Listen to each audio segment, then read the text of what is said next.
All right, we are live. Just the Manny and John show today. It's the best. So how's the progress going on getting everything done before you can get into your cycle? Yeah. Trying to sell all the shit in the meanwhile. I think it's one of the things I'm planning to do, or let's just put it this way. There's the membership that I've been thinking about that I want to launch, that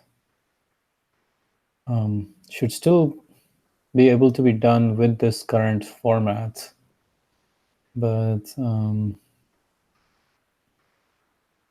not sure if so 4 book summaries, right? And all of that is fine and dandy, 4 book summaries and the YouTube videos and the podcast. It's the marketing side of those things that will take more effort in terms of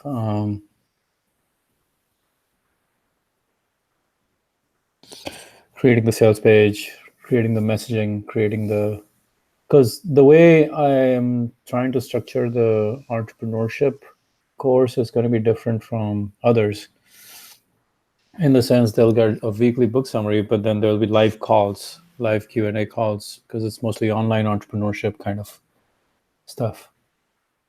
So it won't be just book summaries. You keep on making more decisions. That's true.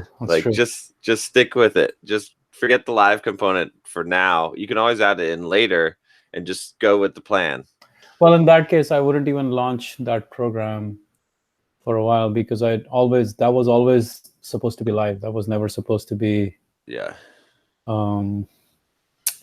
non-live. But it's just it's one of those things that'll add a membership component or recurring membership component to the whole thing. I see what you're saying. Yeah, which I haven't, because if the 10x entrepreneurship thing, I launch it in the next few weeks and then it's recurring, then others can still come and go, or other products will still be delivered and will still be delivered the same way as we've done in the past. It's just that this will be the recurring part of the business that will carry on. So this is the part where I'm thinking, okay, it will take probably maybe 2 to 3 weeks, 3 weeks to 4 weeks to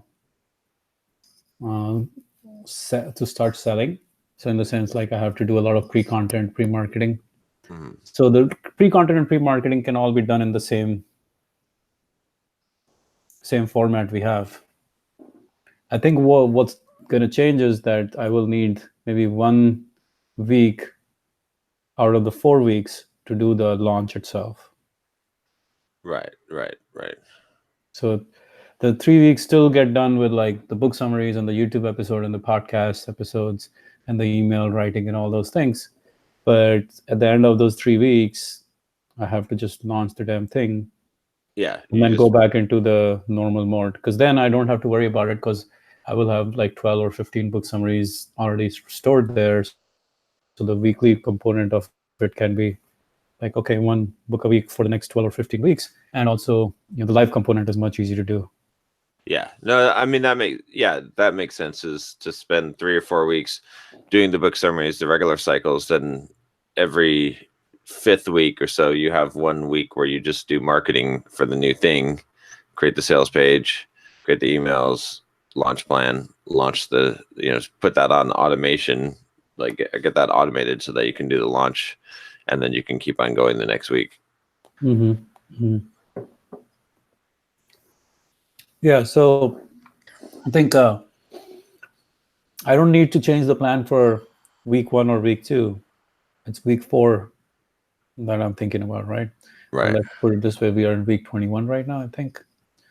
So 22, 23, 24, maybe even, don't really need to change anything, except that there'll be more pre-marketing content in the email writing.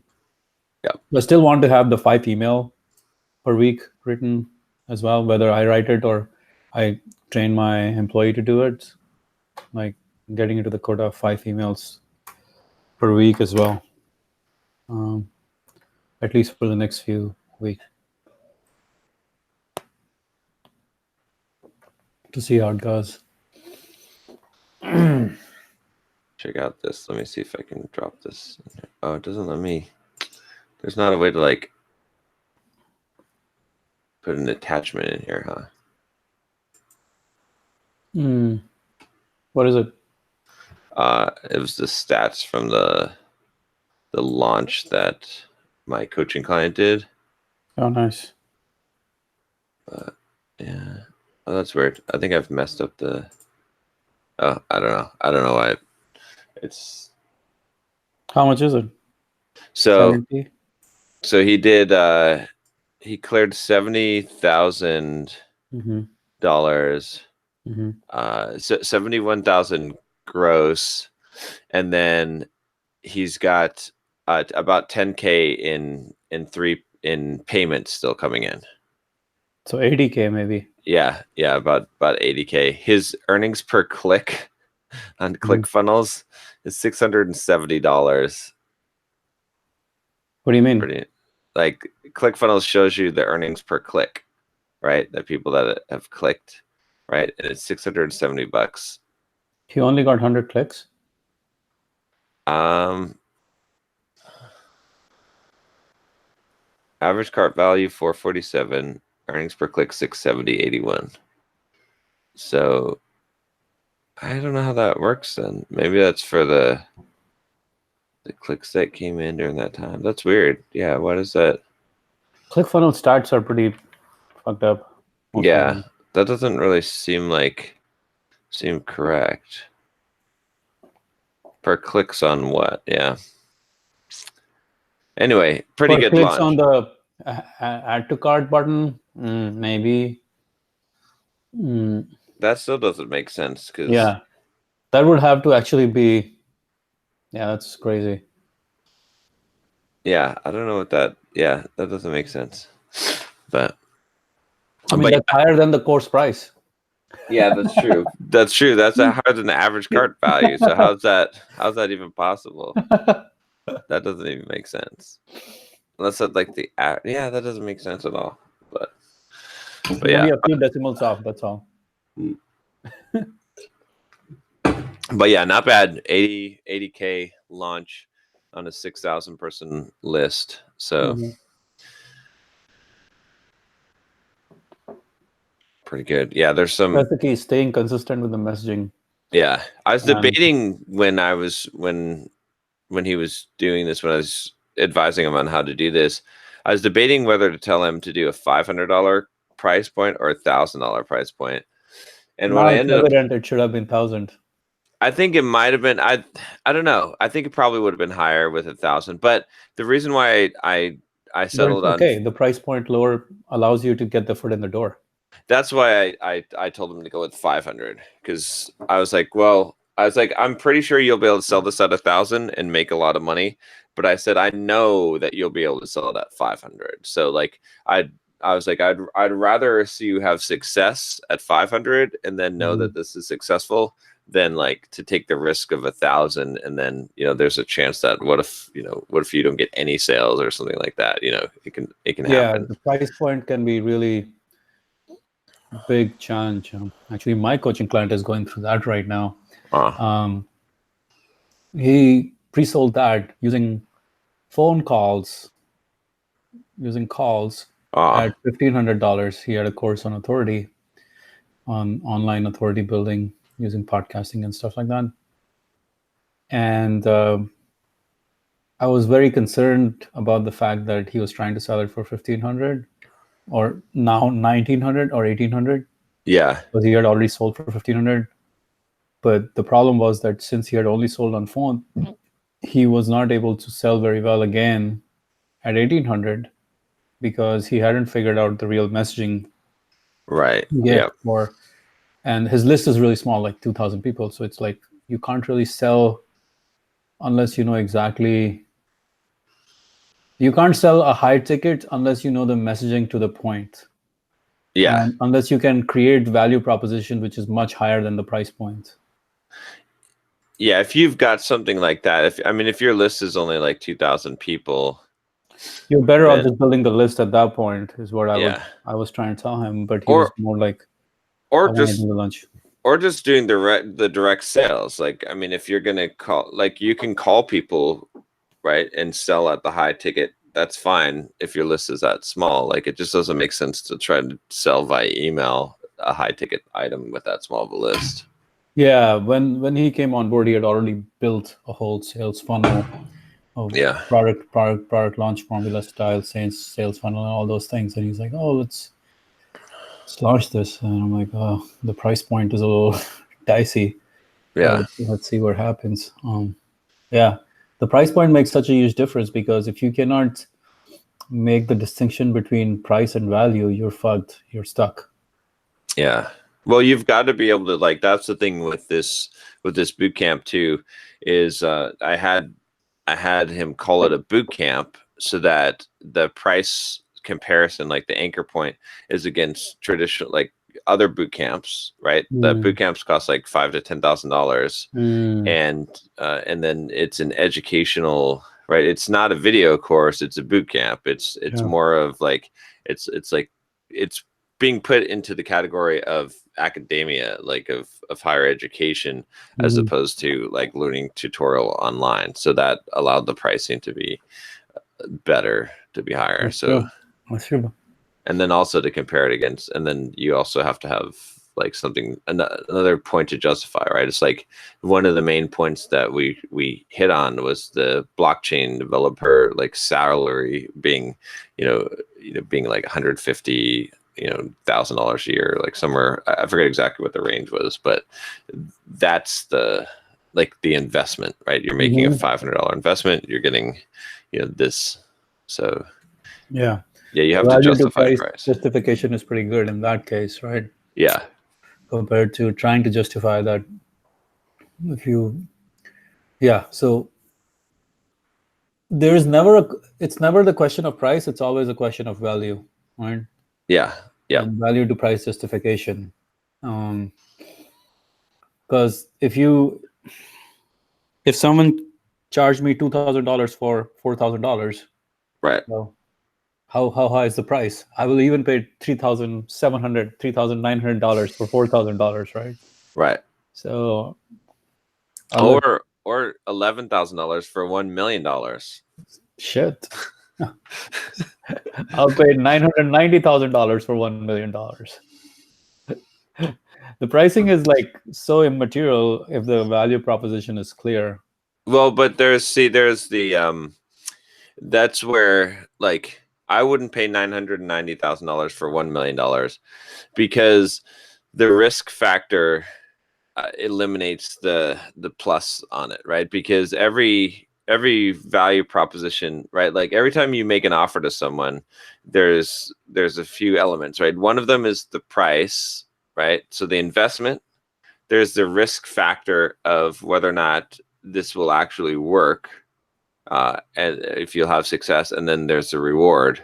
And those three elements really is what make up the price. Because if I have something that is like $100, and you're saying that I'll be able to make $200 from this, but it's guaranteed, right? Like it's money back guarantee that I'm going to make $200. The risk is very low. I trust that, right? It makes sense.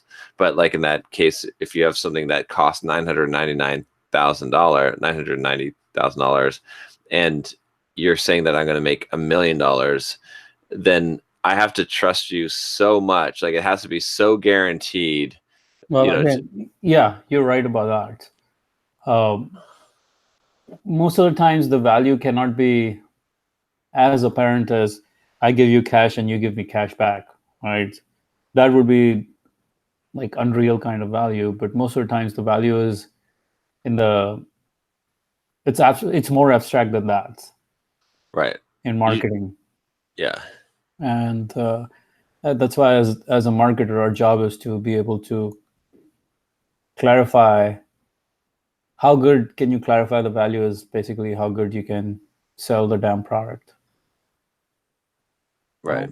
If I can convince you that if you give me $990,000, there is $1 million worth of cash sitting right here for you, you will do that transaction. But if you Right. said, oh, okay, well, after 7 days later, I will get you a check from Nigeria for $1 million. Now you're going to be like, okay, well, I don't want it.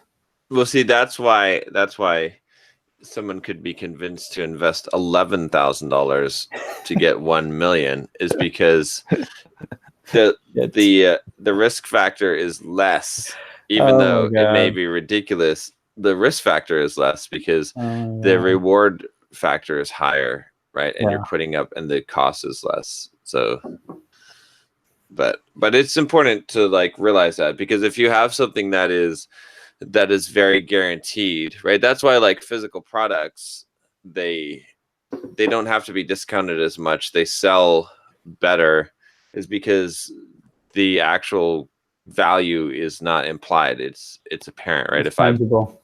If I buy a pan, it's a pan. It cooks shit, right? I mean, the chances of it not actually, of being low quality or shitty is smaller, right? But a digital product, it's a lot of implied value, unless it's something very specific, right? The more specific it is to something that's an income generating skill or will save you money in the business, then the less that risk factor is. Yeah. So one of the things I've been thinking about is that there are a lot of things in business that are not optimized and could be optimized and could be done better. But the cost of switching to that thing is often so high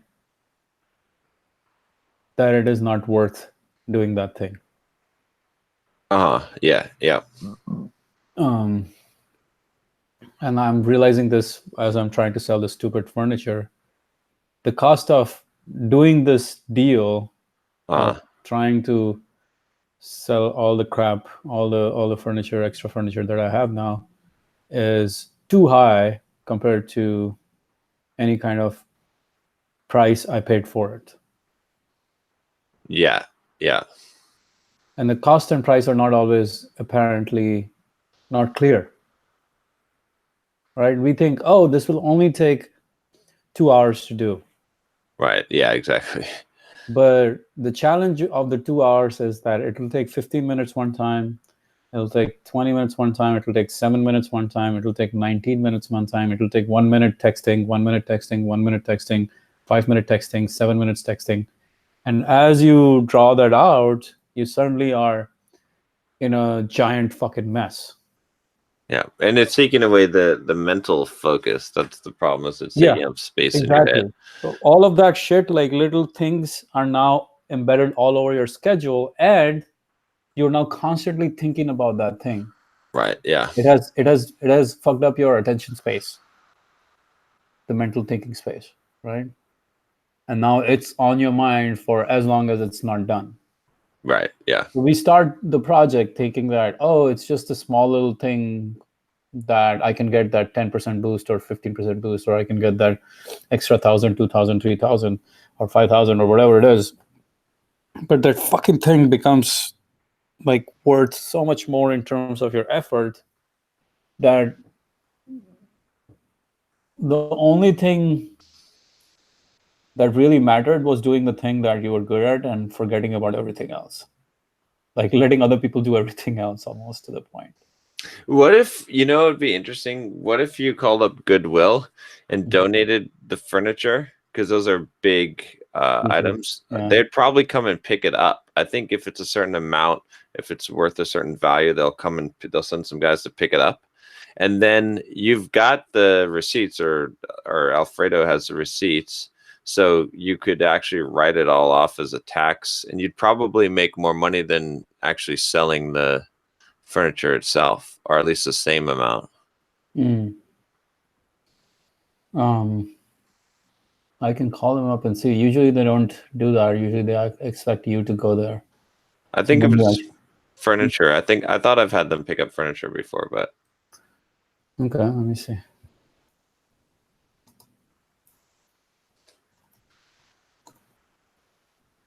tell them you're an old disabled lady.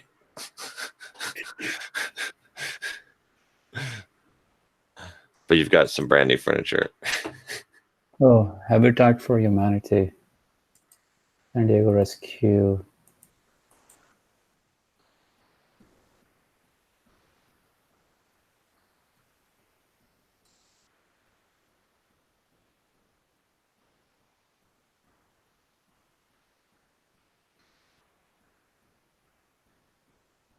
But yeah, there's definitely a lot of times where it just doesn't make sense, even though you can technically make more money with your time.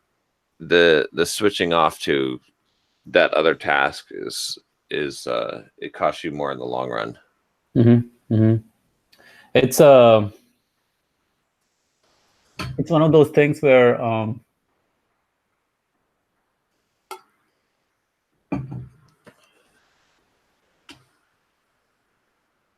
the switching cost is so high that everything else doesn't even matter. Right. Like anything else you do would be useless.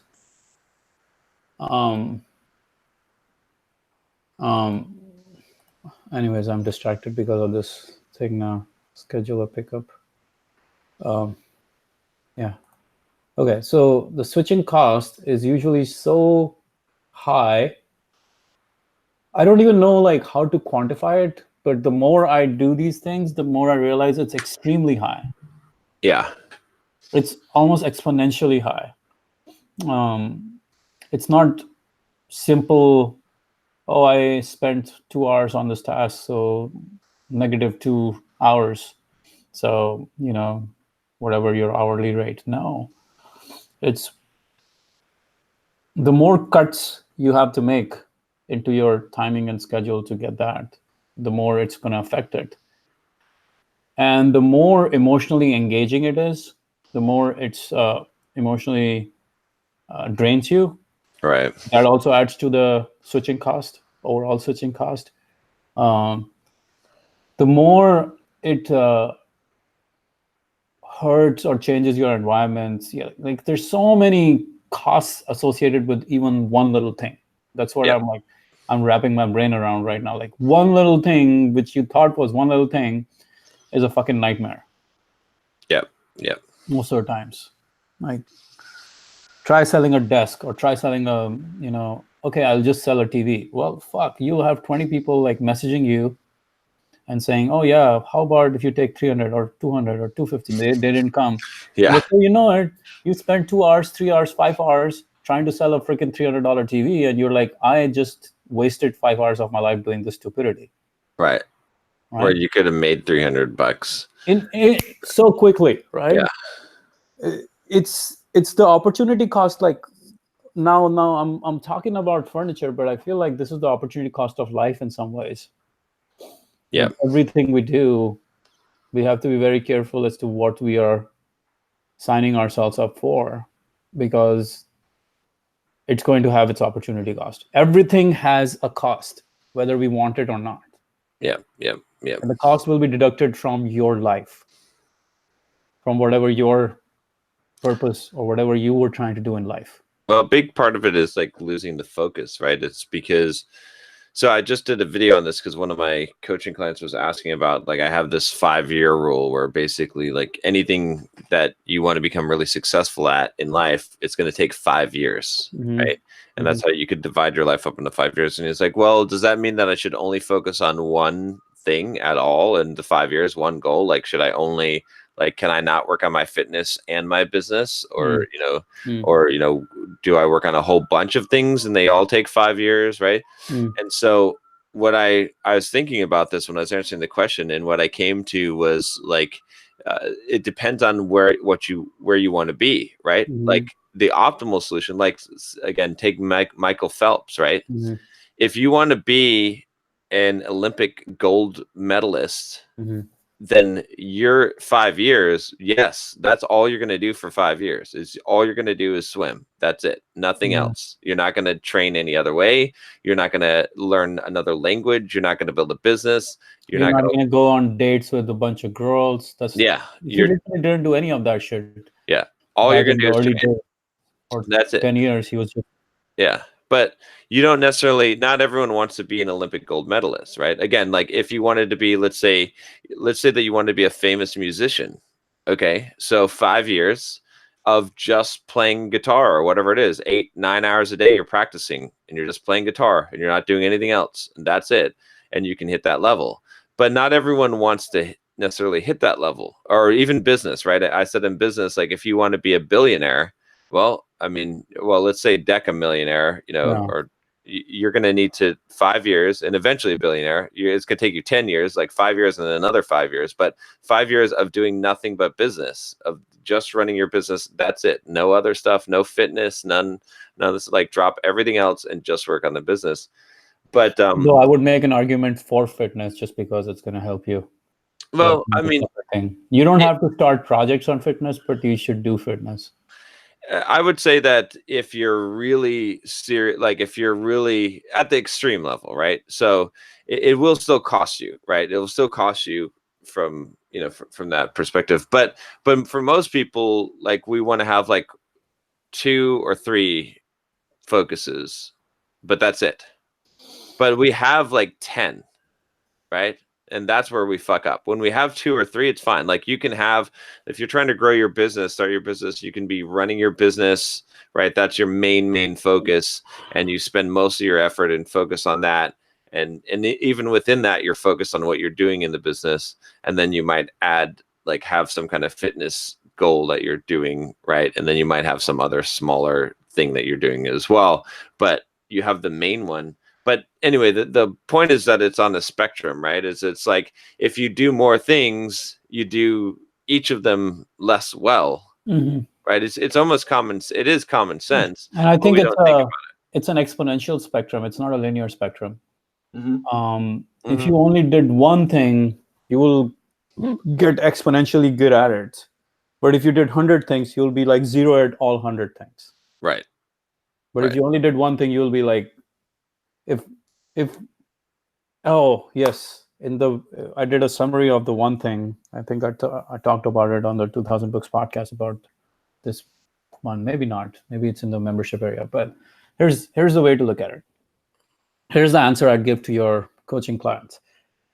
Let's say your life energy or your 5-year energy is equivalent to 60 dominoes. That's how much life energy you have. Right. Life energy and time energy, whichever one you want to, that's how much life you have. Right. You don't, like, whether you call it time or whether you call it energy, it's still life, the life force you have, right? And it's equivalent to 60 dominoes, 60 months, 60 dominoes, whatever you want to call it. Just say 60 dominoes. Now, let's say you went to 10 different areas of life and you said, or 5 different areas of life. And you said, okay, I'm going to spend 12 dominoes on this, 12 dominoes on this, 12 dominoes on this, 12 dominoes on this, and 12 dominoes on this, right? While the other person said, I'm just going to do 60 dominoes in one area, right? So the person who goes 12 dominoes, 12 dominoes, 12 dominoes, 12 dominoes, 12 dominoes, let's assume that you get good at that thing. As you do those dominoes, you improve over time. You get 50% better every time. Yeah. You get 50% improvements over time. So if you line up those 12 dominoes, let's say you start with a 3-inch domino, the 50% larger domino is the 4.5-inch domino. And then domino after that, or let's say you start with 2-inch domino. So 2 to 3, 3 to 4.5, 4.5 to 6.75, and so on and so forth. So how high is the 12th domino?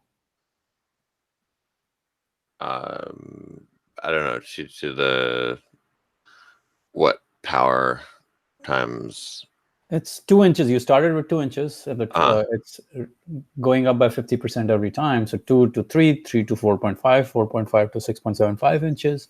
How high will be the 12th domino? And it's non-linear, so it's hard to compute. But just take a Right. guess. Yeah. Take a guess on what the 12th domino will be. I would guess that the 12th one would be like 40. 40 inches. Yeah. The 12th domino will be something like I think around 18 feet. Oh, 18 feet. Oh, wow. Yeah, it grows up pretty. Okay. Okay. Yeah. Yeah. Okay. Yeah, 18 feet or maybe feet or something along those lines. It's pretty high at that point. But the Right. fun part is you did 18 feet. You raised 18 feet, as in 2-floor building. You raised 5 2-floor buildings Right. Okay. in those 5 years, right? You went around and you said, okay, one building in San Diego Mhm. that's in the health and fitness category, one building in San Diego that's in the business category, one building in the lifestyle category, whatever it is, and you build five buildings. Each of those are 2 stories high. Right. Right. Okay. However, the other person who just toppled 60 dominoes, still increasing by 50%, by 50%, by 50%, still going through that geometric progression. How high is the 55th domino? Or high? It's probably as big as the planet. Okay, so this 56th domino is as high to the Earth and Moon. Yeah. And back. Wow. Okay. So bigger than the planet. A lot bigger than the planet. A lot bigger. Yeah. So while this guy amassed 5 buildings, 2 floors high, this guy built a building from the Earth to the Moon and back. Uh-huh. So it's like the comparison doesn't even exist. Like you Yeah, cannot exactly. even, Yeah. if you tried to put it on scale, you would have a 0. You would have an effective 0 on that scale. Yeah. Yeah, exactly. Yeah. So the more effort you spread on different areas, the less you end up getting in the ultimate area. Now, here's the other part of it. Now, this is the thing that I've always wondered about. And this is the thing, like I've been reading Cal Newport's Digital Minimalism. Okay. Yeah. Yeah. Yeah. And he talked about how you should, spend time on other things in life that are not necessarily not internet, but things that are more fulfilling. And that's true. That's real. Fulfilling things. So Cal's one of the things I often wonder is it useful to have other pursuits because it's going to make your overall pursuit better, or will it take you down? Like, Well, if you're so dedicated to entrepreneurship, but you love to learn, or you want to learn to play guitar, or you want to learn to play salsa dancing, or learn to salsa dance or something like that, does it affect your overall pursuit or not? well, okay. So it depends. I was thinking about this too in that same question, right? So the big thing, so take like fitness, for instance, right? Take like building a physique or something like that. There is a maximum effort that you can put in that's effective for that kind of an activity, and it also depends on the distribution curve on the level of effort and time versus effectiveness, and different things have different paybacks on that scale, right? So let's say that you're like, okay, all I want to do is focus on maximizing my fitness level. Let's say you're building your physique, right? You could go to the gym 7 days a week, okay, and you could do, for like an hour or two, and you could do cardio for like an hour, and you could, have your diet and meals and everything like prepped up for an hour. So maybe you could spend 4 or 5 hours a day, like just focus on your fitness, right? That's it. There's really no, it's diminishing returns. In fact, it's probably diminishing returns after 2 hours, but you could still maximize that, right, at probably 4 or 5 hours per day. And you can't really go beyond that. Like any more was not going to make you any better. It's not going to improve your fitness, right? You're limited, constrained by the body. You're constrained by, by an external or by an influence that's not directly under your control. You can't just add more to it, right? There's different activities that are like that, which which you could do at the same time, because again, even with something like business, you can't, there's a like, you could put as much time as you want possibly into the business, but there is a non-hard limit to the effectiveness level of it, right? So if you work, like, maybe you could work as an entrepreneur like 16-hour days or 14-hour days. Maybe, I don't know where the limit is, but you're not going to be able to like do sustained hard work, focused work that's going to be effective for, you know, so many, however many hours, right? Maybe, you know, in what I've discovered, you know, from doing this, from the periods where I've worked the hardest, is that it's really like a focused work. It's like the max that you tap out like mentally is like 6 hours. So you have a lot more time. Besides, like, if you're being efficient with your time, you've got more time to have multiple disciplines that you're working on, right? It's all about being efficient with the time, and then also what the payback curve is on things, right? But I think that in general, right, like using that domino example, if you've got the 60 dominoes and you want to divide them up by 12s, it's more effective to do all 12, like to do them sequentially, than it is simultaneously, right? That's where, for a lot of things, right? So I had that experience with language learning, right? Because I was learning Italian, okay, and so I spent an hour a day doing Pimsleur courses every morning for 6 months, and went through all the courses to learn Italian. At the end of that, I can speak a little bit of Italian, I can understand a little bit of Italian, but I am nowhere close to fluent in Italian. So instead of doing that, instead of taking 6 months and doing 1 hour a day, if I would have just done 6 weeks for 6 hours a day or 8 hours a day, it would be probably like, well, if we calculate the time, right? So this would be an interesting calculation. So I said 6 months, right? So let's just say it's 24 weeks, right? Times 1 hour. So 24, wait a minute. No. Oh, yeah. Hold on. 6 months. Yeah. So 24 weeks times 7 days, right? 168. So 168 hours I spent essentially doing that, right? So if we take 168, divide it by, let's say 6 hours a day, 28 days. So basically, I would have made more progress taking 6 hours a day for a month. Yeah. So then, right? I probably would have had 3 times the results. Yeah. The question would become, would you really want to do that for 6 hours a day trying to learn Italian? Because is it really that important to you? Well, it's not. I mean, that's a different question. But the question is like, but it is aligned with the overall like question of what should you do with your time and how should you optimize the use of your time. Well, it's immersion and focus. That's the question here. It's like, if you immerse yourself and focus on something, you can sometimes get an exponential result, right? It's not just the hours you put in. You take the same 168 hours and you spread it over 6 months. It has a lesser result than taking 168 hours and concentrating it over 30 days. I would agree with that. All I'm saying is most things in life don't really you won't do them like that, because you don't really care for them enough to do that for 6 hours a day for a month. What do you mean? Well, yeah. But if you're going to spend the time, you should spend it efficiently. Yeah, no, I'm saying in a realistic realistic time spend model, this wouldn't work for most people, because they wouldn't spend so much time on learning just Italian. So then the question, but it's almost not even worth it, right? That's what I'm saying. It's like, if you're not going to do it that way, then don't do it, because it's just a waste of time. That's the challenge with like a lot of things in life. There's small things like that you like in mini doses here and there, but in macro dose, it's like, oh, I don't want that much. I just want a little bit here and there. Yeah, then it's probably not worth, like, because on things like that's that, what you say with a lot of hobbies and passions, right?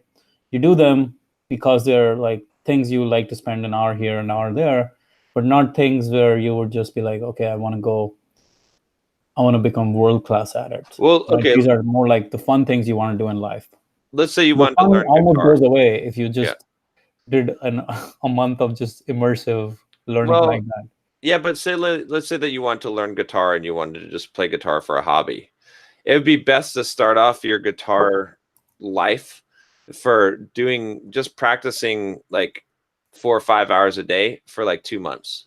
And Mhm. then from then on, you could start practicing an hour a day, Mhm. right? After that. But that initial hit, like you get so far advanced, you'd become, get 2 to 3 years more advanced than you would if you just did the slow trickle effect, right? But and some of it comes down to just optimization, right? So like I was thinking about it's small changes, right? Like diet and nutrition and uh and and fitness, right? On that side of it, it's like you can waste a lot of time by making just a small suboptimal choice, right? So the difference between like gaining weight, like getting fat and being ripped is only like a matter of a few hundred calories, right? Like over the course of time.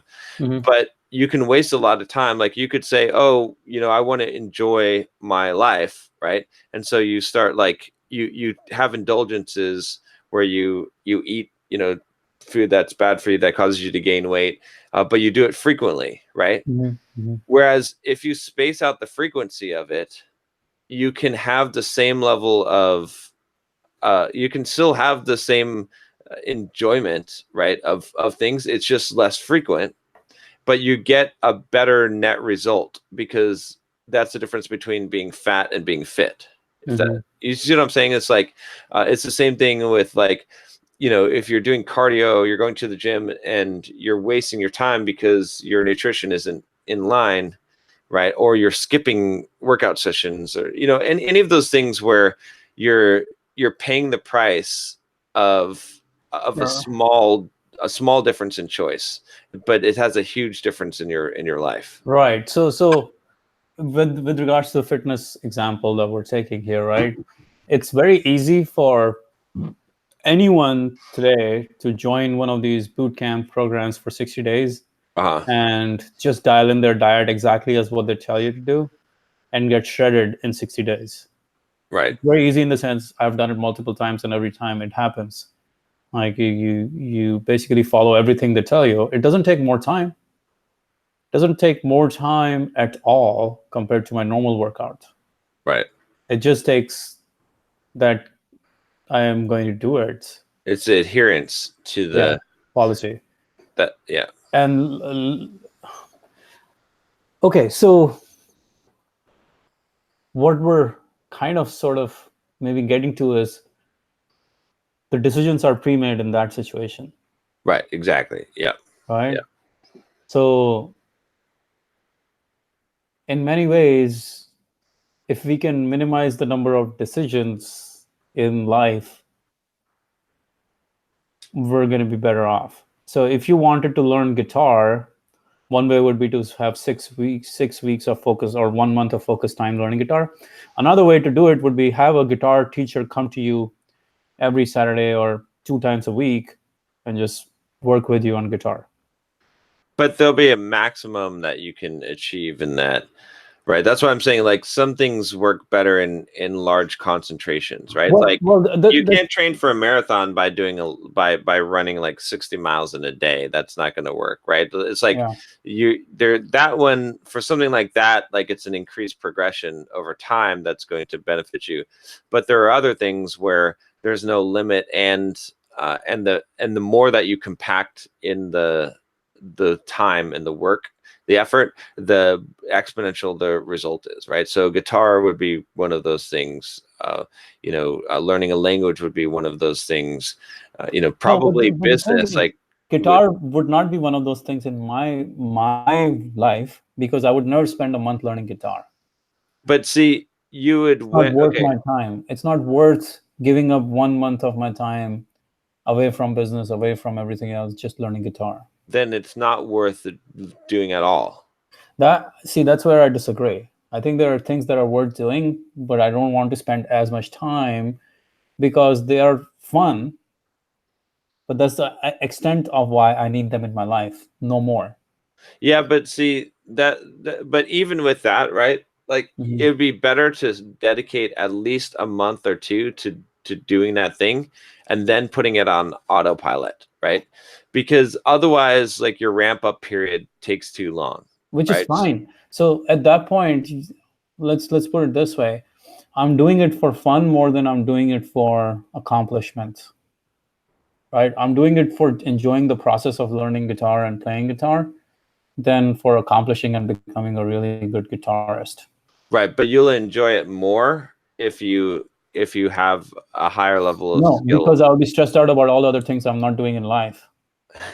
But see, that's why you phase things. That's why you work on a specific thing in a phase, and then Well, you what I'm saying is there are certain things in life that don't need that focus time. The only things in life that actually need that focus time are probably um, health. Like there are probably three things that really you would say important enough that you would have any find focus time: health, family, and you know, health, family, and finances. I would say that anything that you want to really do is that you should start with the focus time. The reason why Yeah, is focus because time maybe a little bit, but a month is probably too much. A baby is born, yeah, the parents are focused on it for a month. You can't really do anything. You got married, you go on a honeymoon, you're building your relationship, fine. Um, Business probably more like 5 years of that grind. Um, Other than that, or health, maybe something happens to your health and now you have to spend all your time on health. Other than that, like the smaller things in life don't really have that much value that I need to create as much time for them. None of those things have enough value compared to the bigger things. But see, if you spend the time, like if you're going to spend the time anyway, if you spend the time focused first, then you create habits and you also raise the level of skill where it becomes easier. So when you start something new, let's say that it takes 90% effort to work on it, right? But when you become good at it and proficient at it, it starts to take 10% of the effort, like 10% of what it took before, right? So you can a lot of things you can get to that level. So I mean, you could take it for a business example, right? Let's say that someone was going to start doing YouTube videos in their business, right? So if they stopped doing everything else in their business and they spent 1 month just focusing on doing YouTube videos and perfecting the process and, just going forward and just doing that for a month, just, as much as they could, what would happen is that they would take something that they would basically at the end of that month be able to reduce the effort that it requires to do YouTube videos down to 10% of what it let's say 10% of what it would normally be. So what they're doing in that case is they're saving themselves a lot of time, because let's say that you know that the other strategy would be to just start doing YouTube videos and just start doing one a week and just right. So now you're doing one a week, but you are at at 10 times the effort is required to do that one a week, because you didn't invest the initial 1 month getting it down to an efficiency level where it's 10% of that, right? And it's the same thing. That's why I'd say like the same thing for like if you're getting in shape, right? Fitness, right? uh, if you spend a certain amount of time focused on that goal and learning how to do what go to the gym and building up the habits of running, the amount to sustain that becomes less. Anything that you like devote enough time to and really learn it in depth, like, so think about how much time that you waste, like with something like, I mean, probably you don't do it as much anymore, but this is just an example I can think of. It's something like Google Analytics, right? It's like if you don't, like, to some degree, when you're playing around in Google Analytics, you're like, fuck, I can't do what I want to do. uh, if you spent like 2 weeks just focusing on Google Analytics, just taking some courses on it, just learning it, it would make it so that your daily usage of it, if you're using it, would be much easier. Maybe like, again, 10% of the effort that's required. So it's like it's if you don't put in the effort initially and focused, then you end up paying for it over the long run. And that's the same thing, again, like I'd say with, maybe it doesn't apply as much to guitar, but I would say that guitar or, a musical instrument probably falls in that same category. It's like if you spend enough time up front, like mastering the basics, then the effort to like grow and continue to grow would be less than if you just like take it at a very slow pace. That's why you have like crash courses or, you know, boot camps. That's the value of them, I think, is that you have immersion, because immersion provides a huge benefit in accelerating. It's like an exponential difference in the amount that you learn in the given amount of time. Yeah, I agree with the YouTube part of the equation, podcast, blogging, whatever, writing. Remember in deep work, Cal Newport was talking about the 4 modes of deep work, the monk mode and the journalistic mode and the bimodal mode and all those things. And I agree, if you can be a monk and do that thing for a whole month or 2 months or 3 months or 5 months, yes, you will make maximum progress compared to someone who's only spending an hour here and an hour there. There are certain things that are worth spending life energy on, and there are certain things that are not. Right. YouTube videos, I can understand. Writing, I can understand. Business, I can understand. Even family and dating life, I can understand. Health, I can understand.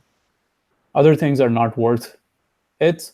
So you much rather not spend that much effort on them, and you just spend like whenever you feel like it. It's almost like I'm doing guitar when I have time away from other things in life. I'm not doing guitar because that's the only thing I want to do in life. Like, guitar is a way out, not something that's going to, it's just a way for me to have fun in life. It's not a way to, it's not an identity change for me. Right. I'm just talking about if you want to progressively build the skill up, if you have any plans on doing that, then the approach is going to make sense. I mean, even like, a good example would be like dating life. Like, let's say that some guy wants to learn how to be able to go out and pick up women, right? Like, he's going to need to take. I don't think people can learn to pick up women. Sure. Convince me of that. Well, let's assume that were possible. I don't think that is possible. Let's assume it were possible. If it were possible, then he would be better off spending a month or some period of time focused on that, and then to be able to use that ability and just maintain that ability every weekend or so. But definitely like a period of like a month or 2 or 3 months of focused effort would accelerate the entire process rather than just one time a week, like practicing. Yeah, I would agree with that. And you could maintain that level once you reach that level. But if you try to reach that level slowly, it would take you a long time. Mm-hmm. But once you reach a certain level, and I guess that's what it is. It's like once you reach a certain level, you can maintain it better, right? So even the same thing, like with like running, with marathon running, you know, training for marathon. Like when I'm in marathon shape, it takes me, you know, a good 3 or 4 months of pretty focused effort to get to marathon shape. But once I'm in marathon shape, to maintain that doesn't require very much effort at all, right? I mean, it requires effort of doing the runs, but it's not nearly as much mentally taxing and physically taxing as what it is to get up to that period. Yeah. It's there are things in life that are important enough that you would spend extended periods of time. And I think here's another way to look at it. The more something is important, the more you should consider spending extended periods of time on it. So level of importance dictates how much extended period of time you should spend on it, and be okay with spending time on it. Like the meditation bootcamp or the meditation workshop I went to, 10 days. Yeah. Nothing but meditation. But meditation is something so important that I would give 10 days for it. Right. Most people won't. I will. Right? People do that for very specific areas of life where the importance of that thing is high enough that you would do it. So I think it goes back to that domino principle in some ways. You decide what it is that's important. The question that your coaching client asks is very, very relevant. Like, in 5 years, what can he or can he not do multiple things? The only question there really is how, like, which thing does he really want to do, and how badly does he want to do that thing? Well, that's where, like, I think I'd like to almost put together a training program where Yeah. you take your life Mhm. and you divide it into 5-year chunks, right? Mhm. So if you think about it that way, right? So let's say, from 20 to 40 years old, Mhm. right? Or I mean, or let's say from 20 to 60 years old. Okay, that's Mhm. your basically your working life, Mhm. right? So in that time period, all you have is 6 5-year chunks. That's it. Mhm. So pick 6 things you'd like to do in life, and then Maybe then that's one way to order look at them, it. and that's But it. That's all maybe you you get. only want to do one thing in life, right? So that 5-year theory is good. It's a starting point.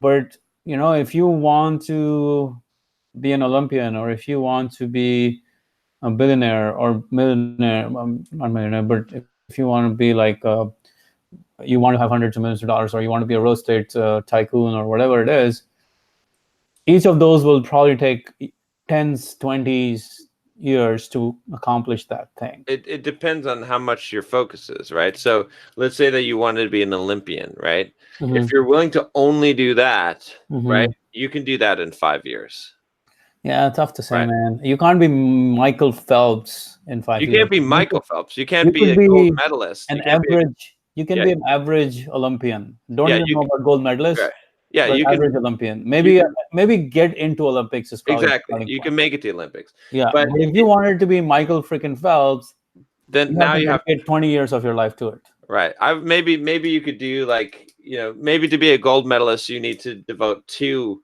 of the chunks, right? So 10 Yeah. years. But if you want But to be Michael Phelps, you're yeah, dedicating 20 years of your life to do it, that.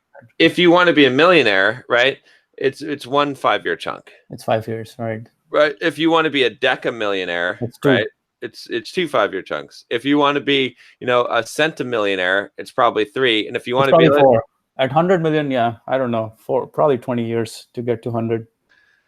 yeah, maybe it's that. Or, I think billionaire could be achieved in that as But well. it But depends on the vehicle you use at this yeah. point, because there's so much leverage involved and so much.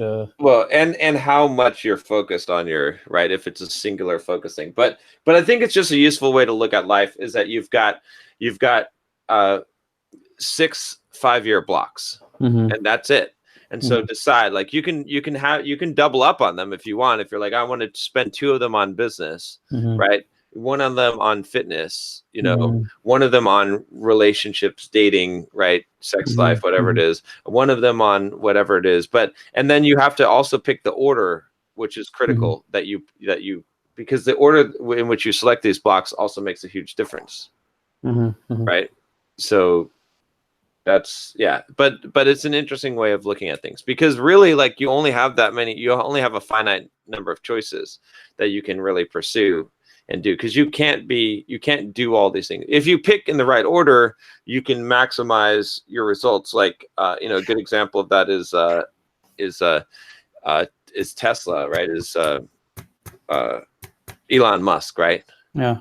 Like, his order of picking his like 5-year increments was pretty good, because it allowed him to achieve very, very high levels of success, because those things stacked upon each other. Hmm. Yeah, I mean, I'm not sure if he was consciously able to pick it or it just happened by it, default. I don't think he picked it, no. Yeah. But Hmm.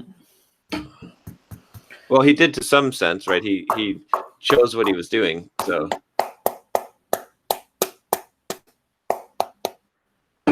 It's yeah. I think so. Going back to your client's question, the only thing is, what does he want in life? Because if he can be clear on what he wants in life, then he can justify where he wants to spend his time. well, yeah, and that's where, yeah, what do you want in life? The problem with that, though, too, is like, it changes when you get it. It changes like, you know Yeah, the but it things will that take I you five. wanted in life, like, at this It'll take point. 5 years to get that damn thing, whatever it is. Anything Yeah, that you really want, if you can get it in less than 5 years, it's probably not worth. Like, it's probably a lie. It's probably not that good as shit. Like, Like at this I'm point, sure Warren Buffett says anything Yeah. that's less than 20 years is not worth doing. We're operating in the 5-year increments right now. well, and again, a lot of the part of it is just the efficiency of whether most of the problem becomes that we waste the time, right? Because we do things inefficiently.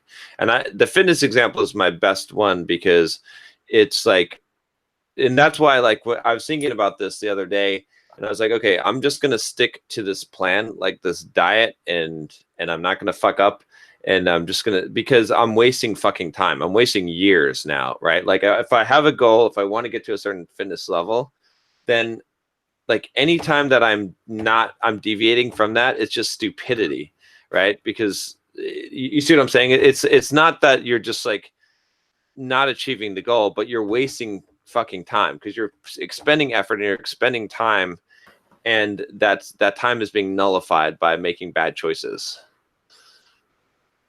It's one thing to waste time. It's one thing to have such a negative, like, there's a difference between wasting time and there's a difference between spending time on things that nullify valuable time, right?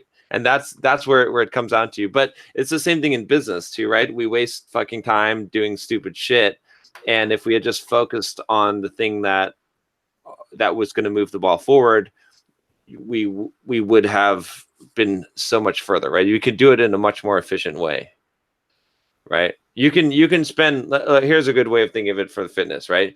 You can spend 10 years trying to like get 6-pack abs and build your physique and whatever, right? And you're struggling and you're like doing this and that, and then you get there at the end of 10 years.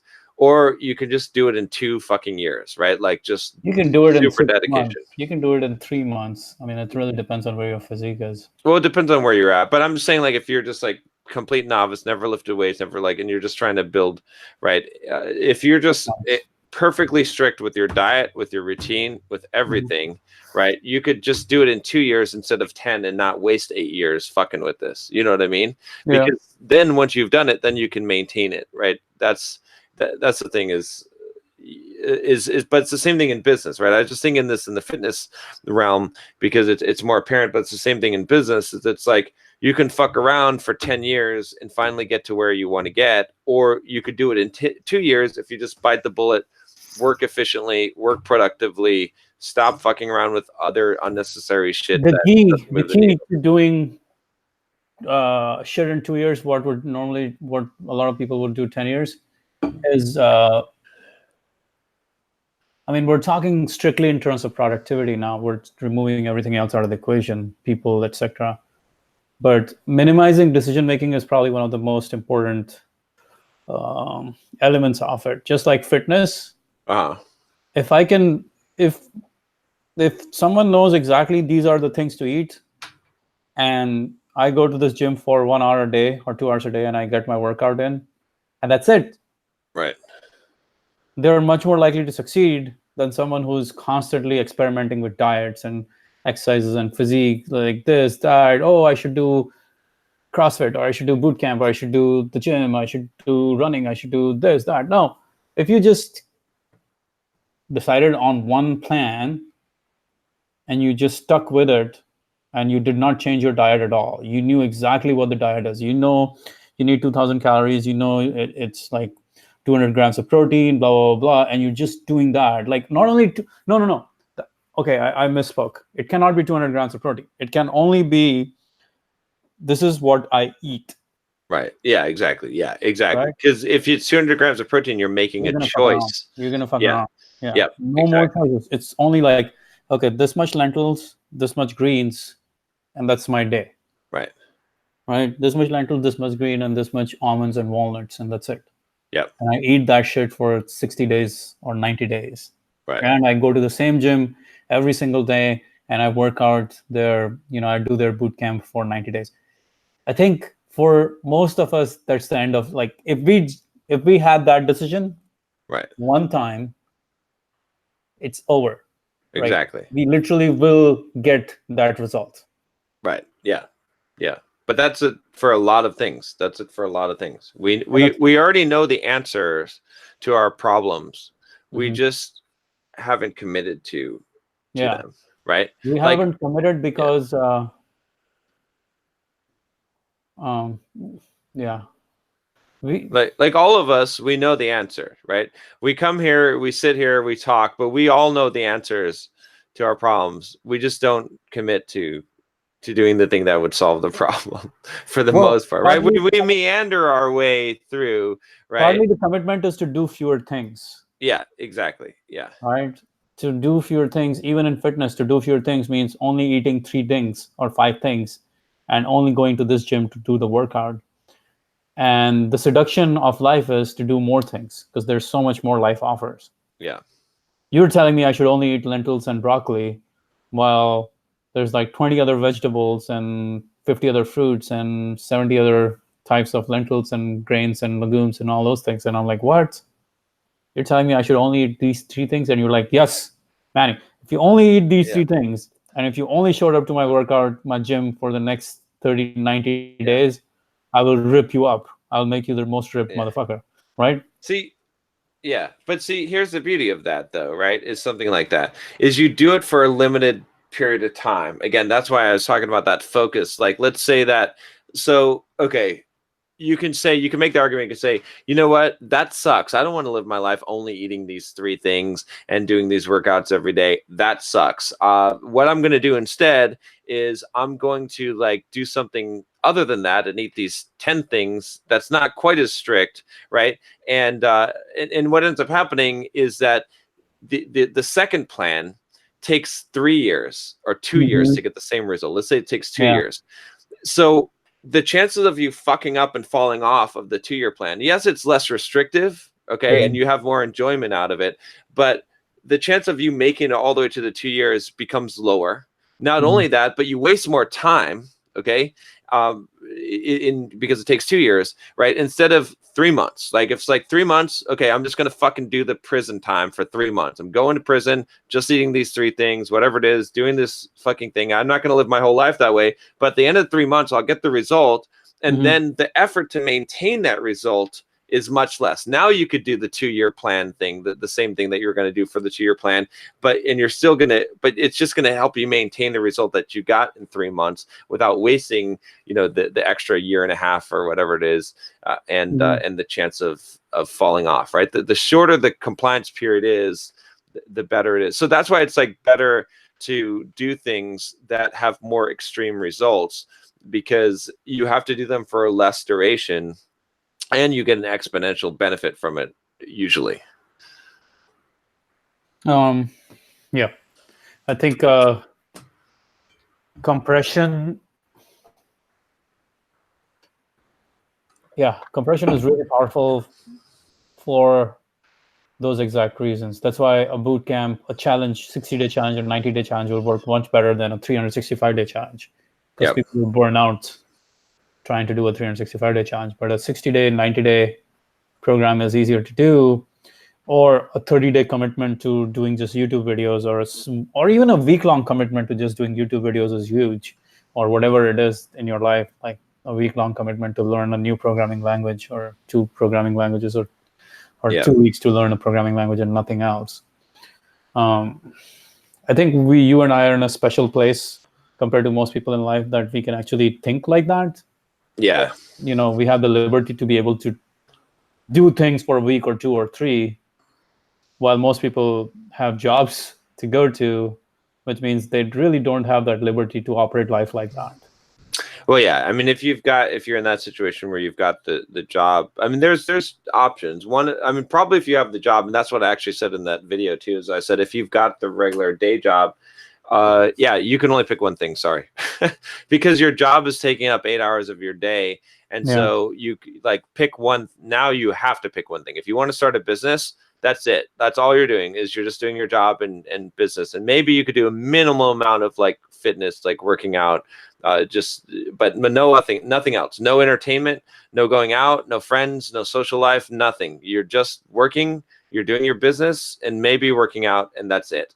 And I know that from experience, because that's what I did when I was getting free of my job and building up my business and income, as I did that for probably about 5 years where that's all I did. I didn't watch Yeah. any movies. I didn't watch TV, didn't go out with friends, didn't do anything besides all I did was work out and work on the side business. And that's it.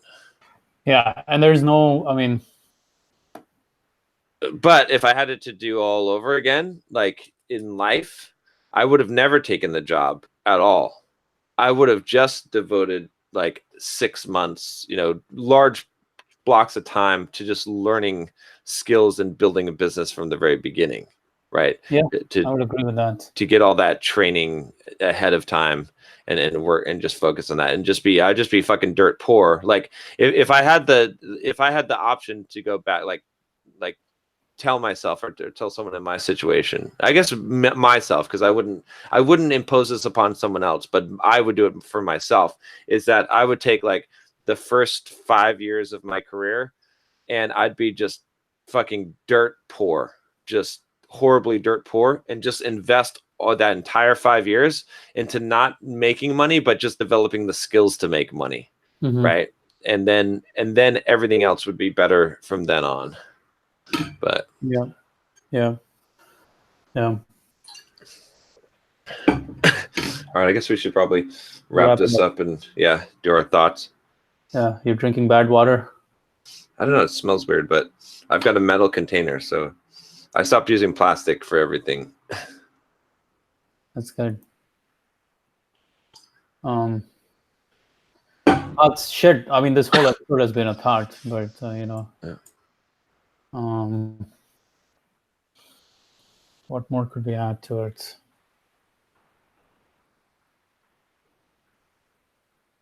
Let's see.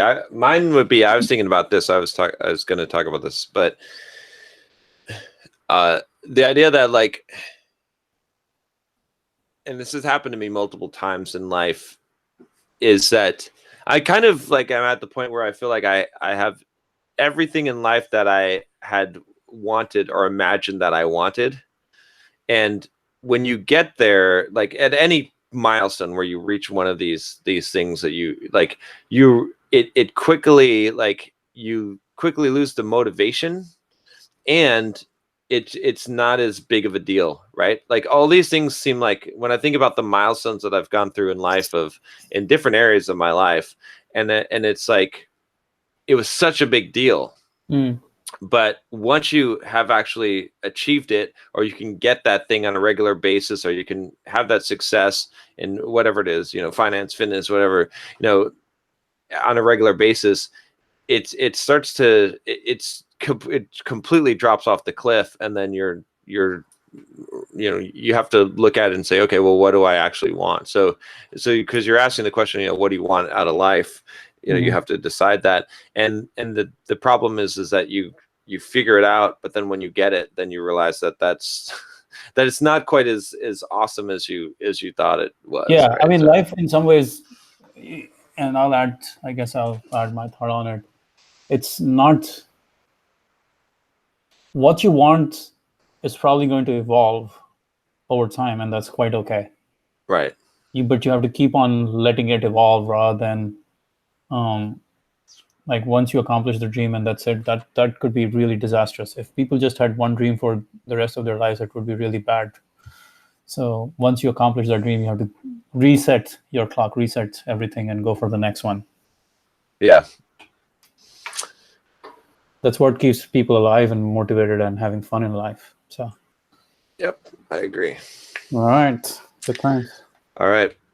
See you at the gym. See you at the gym. Bye-bye. All right.